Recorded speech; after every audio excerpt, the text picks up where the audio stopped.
اور کچھ پیغامات پڑھوں گا آقا جی کے، تاکہ آپ کو سلسلے کی نسبت کا پتہ چلے اور آپ سلسلے کے معاملے میں مضبوط ہو جائیں، تاکہ آپ کا تعلق رسول اللہ سے مضبوط ہو جائے۔ اور نبی کریم فرماتے ہیں جو مجھ پہ جھوٹ بولے وہ اپنی جگہ جہنم میں بنائے۔ یہ بسم اللہ بعد جو میں پڑھوں گا یہ آقا جی کے الفاظ ہوں گے، میرے نہیں ہوں گے۔ بسم اللہ الرحمن الرحیم، بسم اللہ الرحمن الرحیم، بسم اللہ الرحمن الرحیم۔ آپ نے ہر بات ہم پر چھوڑ دی ہوئی ہے، اس لیے ہم سلسلے کی ہر بات میں دخل دیتے ہیں۔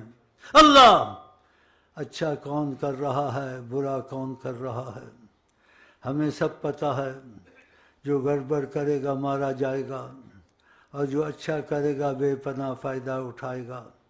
اس بارے میں زیادہ نہ سوچا کریں اور نہ پریشان ہوا کریں۔ ہم یہ سب کچھ سنبھالے ہوئے ہیں، ہمیں پتہ ہے کس سے کب اور کیا ڈیوٹی لینی ہے۔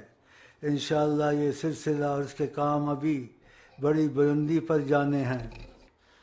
نبی کریم نے فرمایا جو ان پر جھوٹ بولے اپنی جگہ جہنم بنائے۔ یہ ان کی کلام تھا، آپ تک پہنچا دیا۔